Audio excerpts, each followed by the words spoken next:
নমস্কার, নয়নাজ হোমে আপনাদের সবাইকে স্বাগত জানাচ্ছি। আজও নিয়ে চলে এসেছি পটল ও সব সবজি দিয়ে নিরামিষ ঝোল। বানানোর জন্য নিয়েছি পটল, সজনে ডাঁটা, টমেটো, পেঁপে, আলু, কাঁচা লঙ্কা, আদা বাটা, বড়ি, আর এখানে নিয়েছি জিরে ও পোস্ত বাটা। জিরে নিয়েছি 1 টেবিল চামচ পরিমাণে, পোস্ত নিয়েছি 2 টেবিল চামচ পরিমাণে। এবার কড়াইতে দিয়ে দিচ্ছি সাদা তেল। তেল গরম হলে সবার প্রথমে বড়িগুলোকে ভেজে নিচ্ছি। বড়িগুলোকে লাল করে ভেজে নিয়ে এটাকে তুলে নিচ্ছি। আর প্রত্যেক দিনের নিরামিষ রান্নার ঝামেলার থেকে মুক্তি পেতে আমি পরপর কিছু নিরামিষ রান্না আপনাদের জন্য নিয়ে চলে এসেছি, যেগুলো একেবারে হেলদিও আর টেস্টিও। এবার ওই তেলের ওপরেই দিয়ে দিলাম কালো জিরে।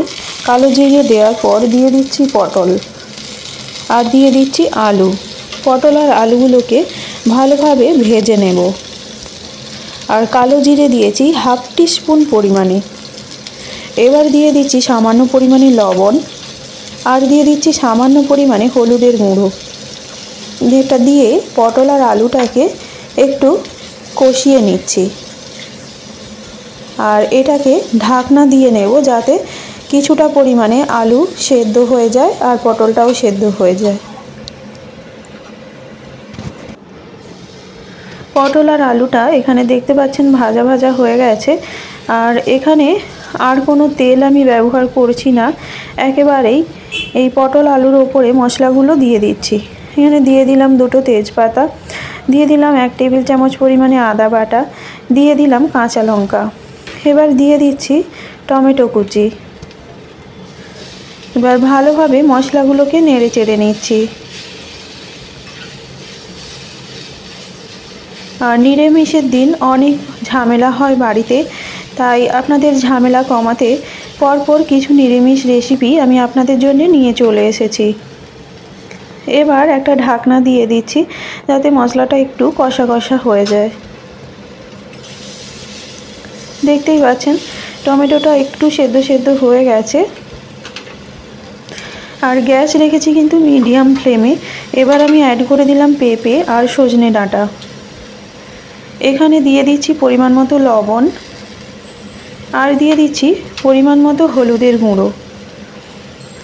শুকনো লঙ্কা আমি এখানে ব্যবহার করছি না রান্নাতে, কাঁচা লঙ্কা দিয়েই পুরো রান্নাটা কমপ্লিট করে নিচ্ছি। আর আমরা সকলেই জানি সজনে ডাঁটা আর পেঁপে আমাদের শরীরের জন্য কতটা উপকারী, তাই যতদিন বাজারে সজনে ডাঁটা পাওয়া যায় চেষ্টা করবেন রান্নায় সজনে ডাঁটা রাখবার। আবারও একটা ঢাকনা দিয়ে নিচ্ছি। জাস্ট 2-3 মিনিট পর দেখুন ঢাকনাটা খুলে নিয়েছি। আবারও নাড়াচাড়া করে দিচ্ছি। এটা কিন্তু পটল, সজনে ডাঁটা, পেঁপে সব কিছু দিয়ে একটা ঝোল। আর সজনে ডাঁটা মানেই কিন্তু সবসময় শুক্তো বানাতে হবে এমন কোনো কথা নেই, এভাবেও রান্না করে আমরা খেতে পারি। আর এর মধ্যে দিয়ে দিচ্ছি পোস্ত আর জিরে বাটা।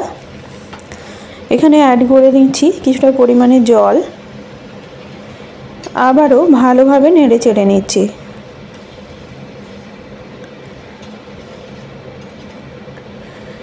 এবার একটা ঢাকনা দিয়ে এটাকে কিছুটা সময় সেদ্ধ করে নেব। আবারও বলে নিচ্ছি সজনে ডাঁটা আর বড়ি মানেই কিন্তু সবসময় শুক্তো নয়, অনেক সময় আমরা এভাবেও রান্না করে খেতে পারি। এটাও কিন্তু খেতে কম সুস্বাদু হয় না। বাড়িতে একবার এই প্রসেসেই আপনারা রান্না করে দেখতে পারেন, খেতে কিন্তু দারুণ মজার হবে। এবার আমি অ্যাড করে নিচ্ছি জল। আর যেহেতু এটা ঝোল সেই জন্যে এখানে বেশ অনেকখানি পরিমাণে জল আমি ব্যবহার করছি।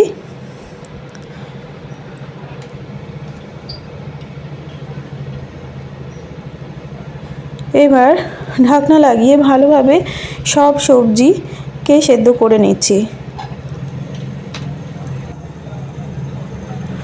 দেখতেই পাচ্ছেন এটা সুন্দরভাবে ফুটে উঠেছে। এখানে অ্যাড করে দিচ্ছি ভেজে রাখা বড়ি।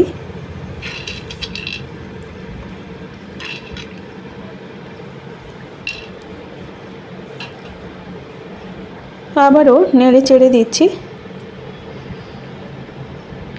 এই ঝোল কিন্তু একটুখানি রাখবো, কারণ যেহেতু এটা সবজির ঝোল তো এই ঝোল একটুখানি থাকবে। আর এখানে দিয়ে দিচ্ছি হাফ টেবিল চামচ পরিমাণে চিনি। নিরামিষ রান্নায় একটু চিনি না দিলে ভালো লাগে না, তো আমি এর মধ্যে অ্যাড করলাম হাফ টেবিল চামচ চিনি। মানে চিনিটা জাস্ট টেস্টের জন্যে, মিষ্টি লাগার জন্যে কিন্তু নয়। আর রান্নাটা হয়ে গেছে। এবার আমি গ্যাস অফ করে এখানে দিয়ে দিচ্ছি 1 টেবিল চামচ পরিমাণে ঘি, আর দিয়ে দিচ্ছি বাড়িতে বানানো গরম মশলার গুঁড়ো হাফ টেবিল চামচ পরিমাণে। তো বন্ধুরা, এই রান্নাটা কেমন লাগলো আপনারা কমেন্ট করে জানাবেন। ভালো লাগলে একটা লাইক করবেন, আর অবশ্যই কিন্তু বাড়িতে ট্রাই করবেন। ধন্যবাদ।